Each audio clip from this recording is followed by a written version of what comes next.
Hello friends, and welcome back to the channel. On today's episode, we're going to be building and reviewing the Silver Knight kit from Atlantis Models. I've already done an unboxing of this and also the Lighthouse model kit, so if you'd like to check that out, I'll leave a link in the description below. So it's been a long time since I've done a figure type kit, so I'm interested to see how my chops are doing these days when it comes to painting the face and the head on this.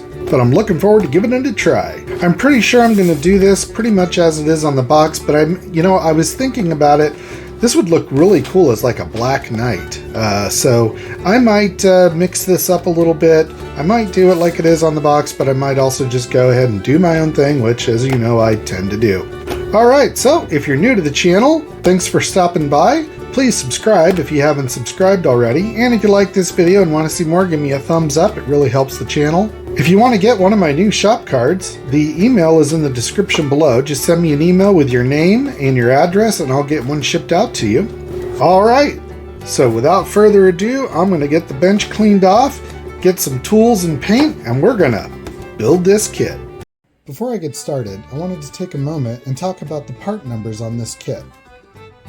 In the instructions, all parts are numbered, and on the right-hand side of the instructions, it lists the actual part number and what the actual name of that item is called. That's a nice addition.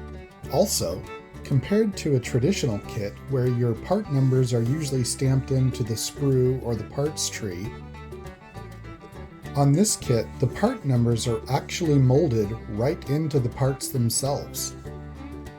So remember that when you're looking for the proper part to assemble next, the part number will actually be on the part itself. Now let's get to the build.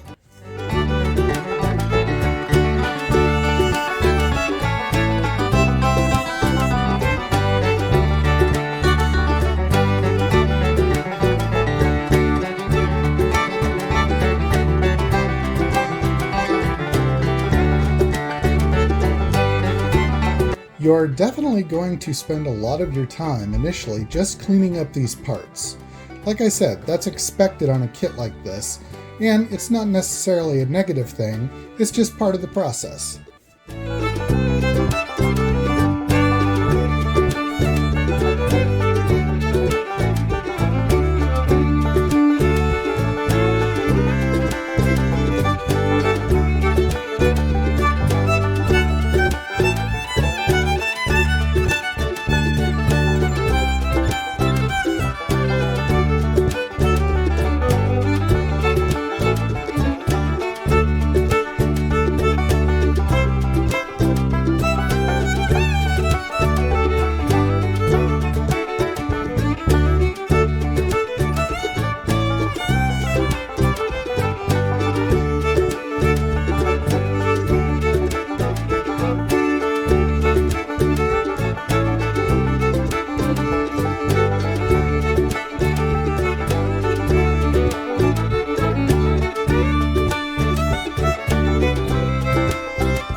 Even though I'm going to be building this kit with his helmet in place, you're really not going to see a lot of this, but just a small area of his face. However, the mold on this is pretty nice, and the seam lines aren't bad. It won't take much to just clean them up and make them look nice.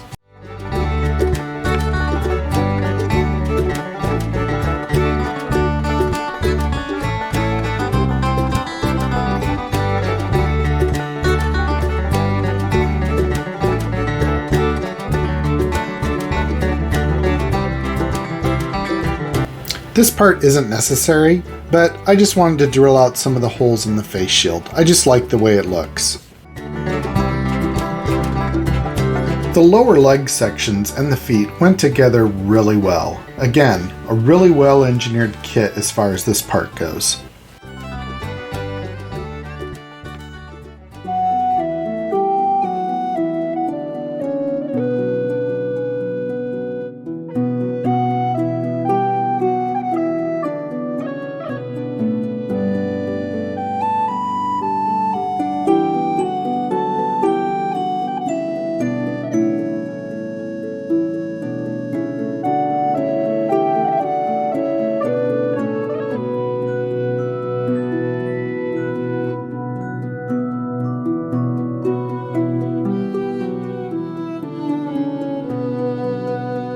I want to give some credit to the engineers of this kit. They did a really good job with designing the kit so the seam lines are actually part of the actual kit. A lot of how the armor fits is right along a seam line where the two pieces would normally fit together, so you don't have to really worry about filling every single seam.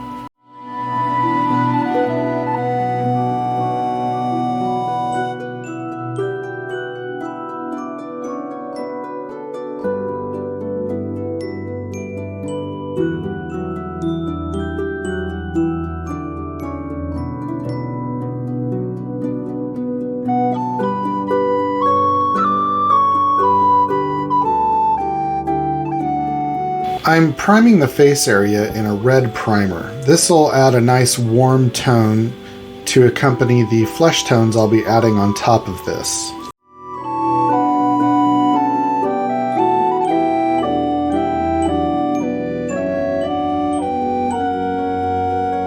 After the primer's dried, I'm applying just a standard flesh tone color to the entire face and neck. I'm using a very watered down brown wash to the head. When this dries, all of the recessed areas will retain the dark brown and the rest of the face will remain a light color. This will add shadow and contrast as I detail the face later on.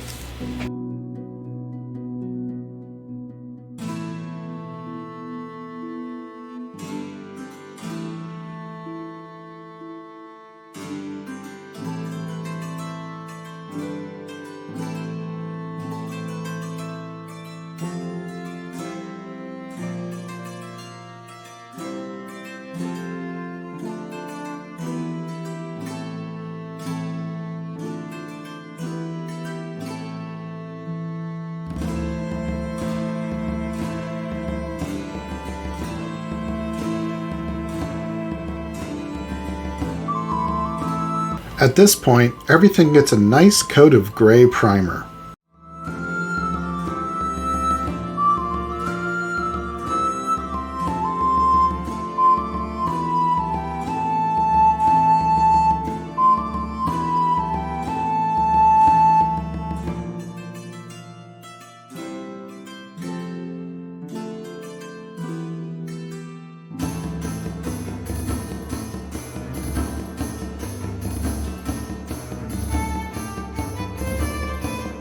I'm using German gray for his hair color. I'll follow this up with a lighter shade to bring out some highlights.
I'm filling in the entire eyeball area with an off-white or ivory white.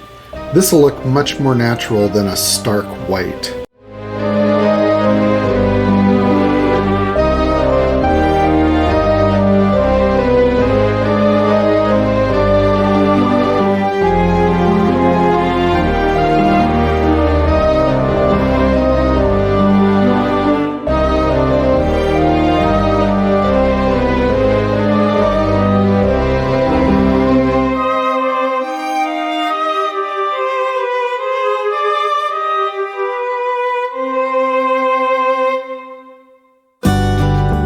I used a mixture of flesh tone and the off-white paint to make a very light color to highlight his lower lip only.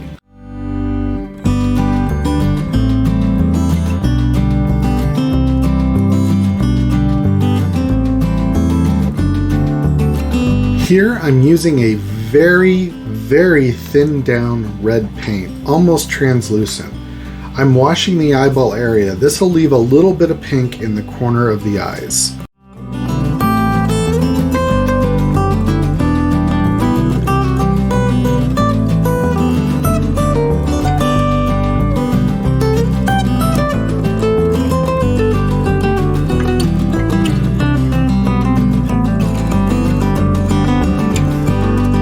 There are some separation between the iris and the pupil in this mold, but it's pretty small and it's not really as well defined as I would have liked, so I'm just painting the iris and the pupil black.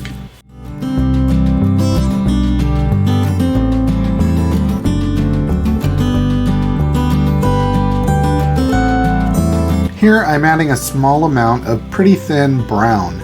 This is just to give shadow to the nostril area so it's defined.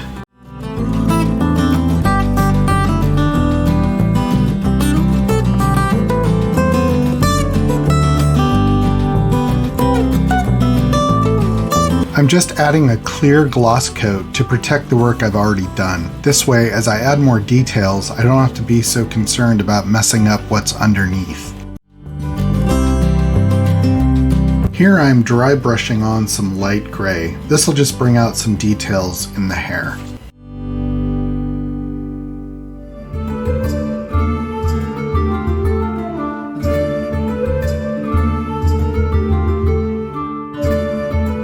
I felt like I wanted a little more depth to his face, so I'm using some dark brown panel line detail to accomplish this, and then once it's dried I can clean it with some thinner until it's to the point where I like how it looks.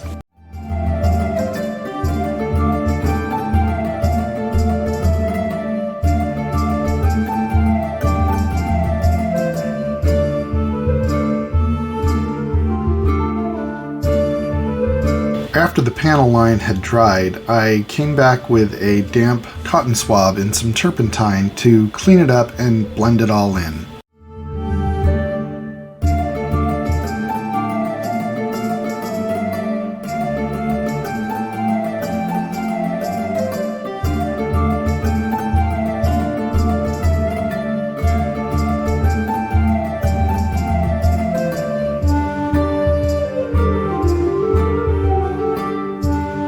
At this point, everything except the face and the head get a nice coat of base silver.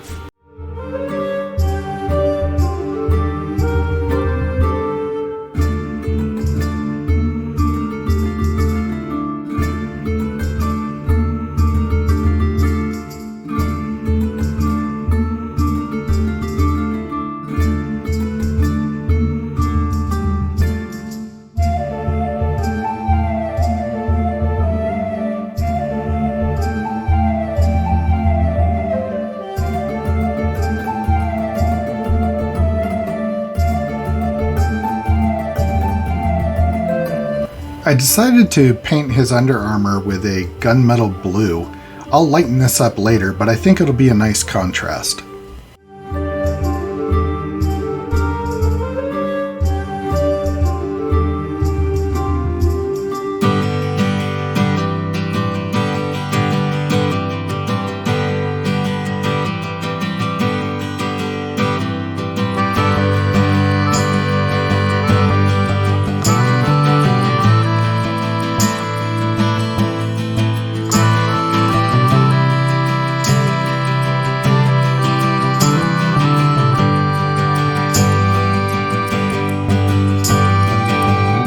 I wanted to give the look of his armor a little more contrast, so I'm masking off a few areas and I'm going to paint them in kind of a chromish look. Not bright chrome, but just enough to make it look like it's a little bit different material.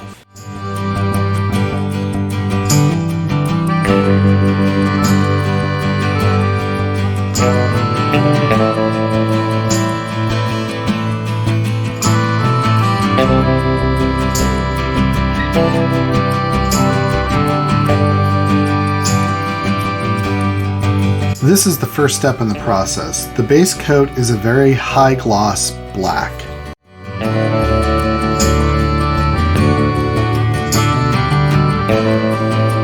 The next step in the process is I airbrush on, in very light coats, some chrome paint from Mission Models.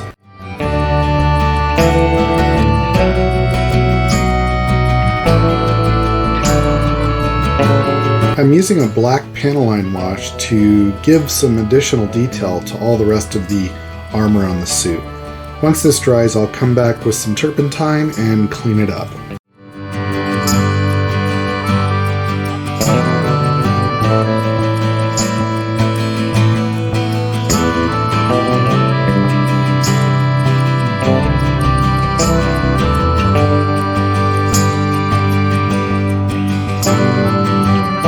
The gold accent colors were done by just using a gold Sharpie. The Sharpie ink will fade a bit when I clean up the rest of the wash with the turpentine, so overall it'll have a more faded natural look.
After the wash is dried, I'm using some turpentine on a Q-tip to clean it up. There's no set rule for this, you just want to keep cleaning it up until it gets to where you like the way it looks.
Here I'm just using some chocolate brown to paint the leather areas of his gloves and also on the straps of the armor itself.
I'm using some white aluminum to dry brush over the top of the gunmetal blue under armor.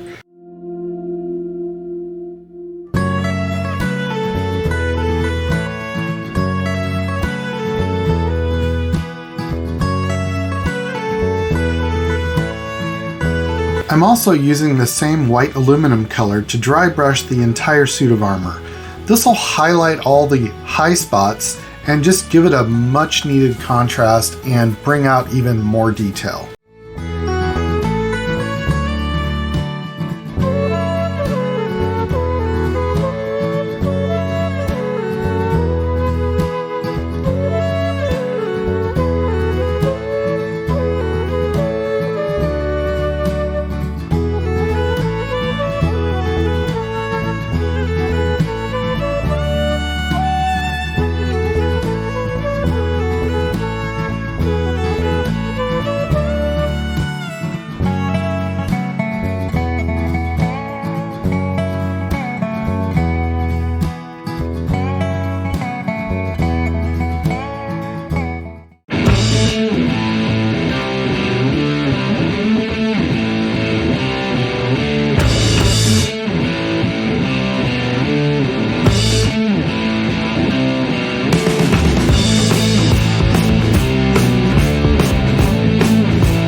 And here we have the completed Silver Knight by Atlantis.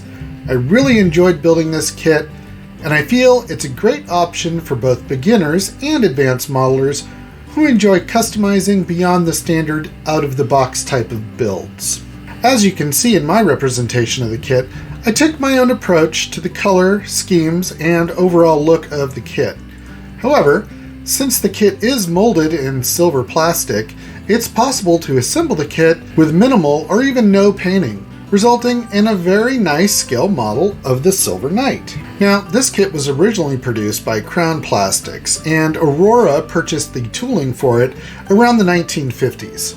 And then they reissued it with new box art in 1959 and then again in 1963. Atlantis Models reissued it again in 2022. As I mentioned in the video, cleaning up the parts and trimming the flash can take some time, but it's to be expected with a reproduction kit, and it's not necessarily a negative. After all, we all need to learn how to clean up parts and trim flash. It's just part of building models. On the plus side, when you get to the assembly process, the instructions are limited but clear and easy to understand. All the parts are listed by part number and the description of the part. The parts are clearly marked with part numbers, and the kit does go together well. Also, the engineers of this kit did a great job in the design by limiting the seam lines for a quick, easy build. The only exceptions that I came across were the hands and arms didn't really fit all that well, and they were a little hard to line up for him to actually hold the sword. Also, when I went to attach the legs to the base, they didn't line up with the raised parts on the base. I was able to get them to fit, but it took a little work. Otherwise, everything else went together like it should. This kit is also molded in a nice quality material. It's not too brittle and it's not too soft. Some of the parts did seem a little thick to me, but overall, not bad at all. Overall, I would rate this kit at a solid 7 out of 10. Despite being an older kit, it stands up well and is suitable for modelers of all levels.